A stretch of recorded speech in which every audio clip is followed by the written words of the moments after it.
Assalamualaikum warahmatullahi wabarakatuh. Salam kebajikan.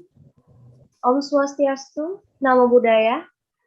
Terima kasih untuk kesempatan yang telah diberikan kepada kami, kelompok 3, untuk mempresentasikan hasil kerja kami dalam pemenuhan tugas ujian tengah semester mata kuliah Ekonomi Mikro yang diampu oleh Ibu Yohanisa Aisanafi, SE, MSAK, yang beranggotakan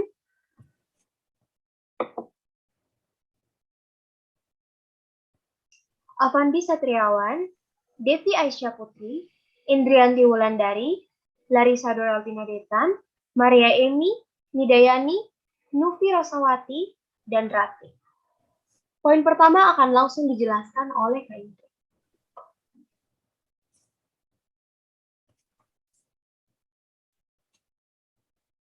Di sini ada schedule permintaan mengenai roti. Jika harga roti 0, maka kuantitas roti yang diminta sebanyak 12. Sedangkan jika harga roti 500, maka kuantitas roti yang diminta berkurang menjadi 10. Jika harga roti 1000, maka kuantitas yang diminta berkurang menjadi 8. Jika harga roti 1.500, maka kuantitasnya berkurang sebanyak 6.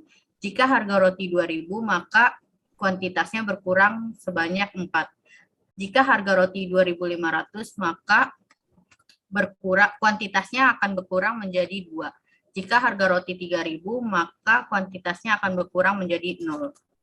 Sehingga kita bisa lihat gambar di samping dalam bentuk kurva permintaan. Kurvanya akan turun dari kiri atas ke kanan bawah.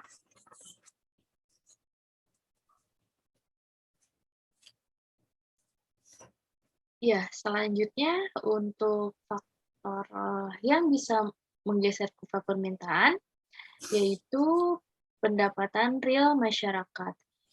Bila pendapatan real masyarakat meningkat, maka masyarakat dapat membelanjakan uang lebih banyak atau mengkonsumsi lebih banyak. Hal ini mendorong terjadinya peningkatan jumlah barang yang diminta pada setiap tingkat harga, sehingga terjadilah pergeseran kurva permintaan ke kanan. Begitu pula sebaliknya. Contohnya, bila seorang mengalami kenaikan gaji, konsumsinya ikut meningkat. Selanjutnya, faktor yang bisa menggeser kurva permintaan yaitu jumlah penduduk. Bila jumlah suatu penduduk di suatu daerah meningkat, maka jumlah barang yang diminta akan meningkat pada setiap tingkat harga, diakibatkan oleh bertambahnya jumlah penduduk. Begitu pula sebaliknya. Contohnya, bila jumlah penduduk bertambah, maka permintaan akan bahan makanan seperti beras juga meningkat. Selanjutnya, apakah perubahan harga produk tersebut menggeser kurva permintaan? Jawabannya tidak.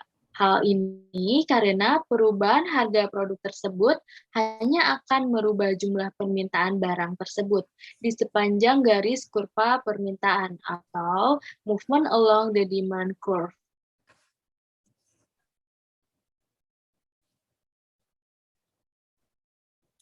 Selanjutnya, ada tabel tentang schedule penawaran terhadap roti. Jika harga roti 500, maka kuantitas roti yang ditawarkan sebanyak 40. Tetapi jika harga roti menurun menjadi 400, maka kuantitas roti yang ditawarkan juga menurun menjadi 30 dan seterusnya. Pada grafik di samping bisa kita lihat untuk grafik kurva penawaran itu berslope positif. Artinya kurva tersebut berbanding lurus, di mana jika kuantitas roti yang ditawarkan itu mengalami kenaikan, maka harga roti juga akan naik. Next. Contoh faktor yang bisa menggeser kurva penawaran, yang pertama ada harga input. Bila harga input seperti harga bahan baku produksi dan harga tenaga kerja produksi meningkat, maka total biaya produksi atas suatu barang menjadi meningkat. Akibatnya, keuntungan yang didapat dari setiap barang yang diproduksi dan dijual akan menjadi lebih kecil. Dengan demikian, produsen akan mengurangi produksinya. Penawaran barang tersebut di pasar akan menurun pada setiap tingkat harga. Begitu pula sebaliknya. Contoh, bila harga tepung meningkat, maka produsen roti akan mengurangi jumlah produksi rotinya, sehingga penawaran roti di pasar akan menurun. Untuk faktor yang kedua, yaitu teknologi. Bila terdapat perkembangan teknologi yang dapat mengurangi biaya produksi, sehingga keuntungan yang didapatkan dari setiap barang yang diproduksi dan dijual semakin besar, maka produsen akan meningkatkan produksinya. Dengan demikian, penawaran barang tersebut di pasar akan meningkat pada setiap tingkat harga. Begitu pula sebaliknya. Contoh kehadiran teknologi robotic automation membuat proses produksi jadi lebih cepat dan biaya produksi menjadi lebih kecil, sehingga produsen dapat menghemat biaya produksi lebih banyak dibandingkan dengan tenaga manusia. Alhasil, produsen akan memproduksi lebih banyak dan penawaran produk tersebut di pasar akan meningkat.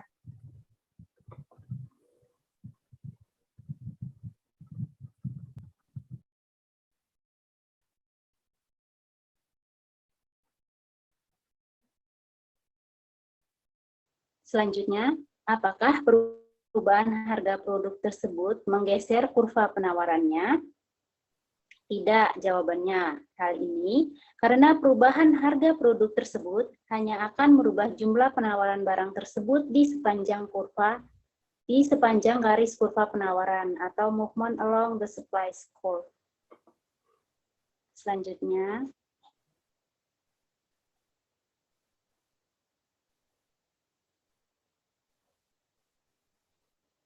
adapun metode 3 langkah dalam menganalisis dampak suatu peristiwa terhadap perubahan keseimbangan pasar adalah: yang pertama, tentukan apakah peristiwa tersebut menggeser kurva permintaan, penawaran, atau keduanya. Yang kedua, tentukan apakah kurva bergeser ke kiri atau ke kanan. Lalu yang ketiga, gunakan diagram atau kurva permintaan dan penawaran untuk melihat bagaimana pergeseran tersebut mempengaruhi keseimbangan.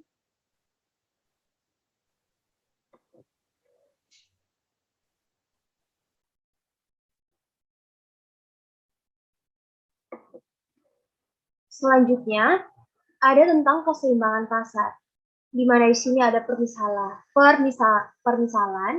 curah hujan yang tinggi membuat panen buah jeruk di kota X meningkat. Dan ada analisis 3 langkah management. Yang pertama, apakah menggeser kurva permintaan, kurva penawaran, atau keduanya?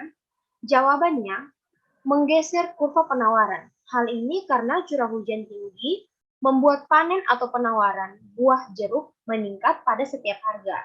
Yang kedua, apakah kurva bergeser ke kiri atau ke kanan? Jawabannya, kurva penawaran bergeser ke kanan karena penawaran meningkat pada setiap harga. Kemudian, pertanyaan yang ketiga, bagaimana pergeseran tersebut mempengaruhi keseimbangan? Dapat kita lihat pada kurva di samping bahwa curah hujan yang tinggi membuat kurva penawaran jeruk bergeser ke kanan dari S1 ke S2. Dan pergeseran kurva penawaran tersebut merubah titik keseimbangan dari S1 ke E2, di mana harga keseimbangan turun dari P1 ke P2. Dan kuantitas keseimbangan naik dari Q1 ke Q2.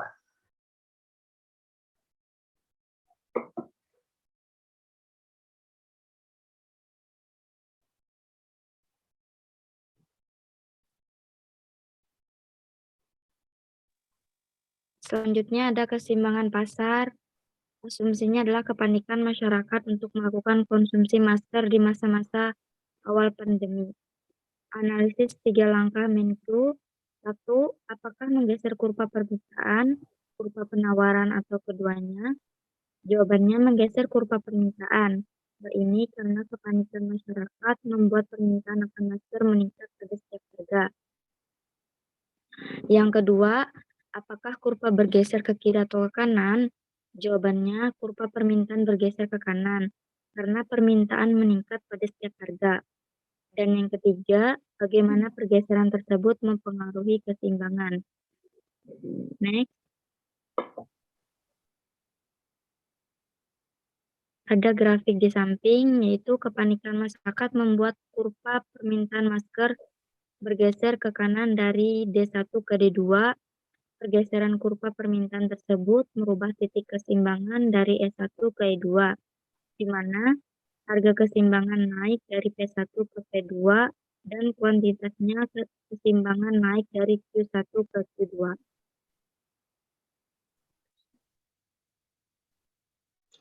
Selanjutnya, biaya produksi meningkat disertai peningkatan pendapatan rumah tangga. Di sini ada analisis 3 langkah Mangkiu. Yang pertama, apakah menggeser kurva permintaan, kurva penawaran, atau keduanya? Jawabannya menggeser kurva penawaran. Hal ini karena peningkatan biaya produksi membuat penawaran menurun pada setiap harga, serta menggeser kurva permintaan. Hal ini karena peningkatan pendapatan rumah tangga membuat permintaan meningkat pada setiap harga. Yang kedua, apakah kurva bergeser ke kiri atau ke bawah, ke kanan? Jawabannya, kurva penawaran bergeser ke kiri karena penawaran pada setiap harga. Dan kurva permintaan bergeser ke kanan karena permintaan meningkat pada setiap harga. Yang ketiga, bagaimana pergeseran tersebut mempengaruhi keseimbangan? Nah, di sini ada grafik yang menggambarkan atas pertanyaan ketiga, di mana peningkatan biaya produksi meningkat, kurva penawaran membuat kurva penawaran bergeser ke kiri dari S1 ke S2. Yang kedua, pergeseran kurva penawaran tersebut merubah titik keseimbangan dari S1 ke E2, di mana harga keseimbangan naik dari P1 ke P2 dan kuantitas keseimbangan turun dari Q1 ke Q2. Berikutnya, untuk peningkatan pendapatan rumah tangga, itu membuat kurva permintaan bergeser ke kanan dari D1 ke D2.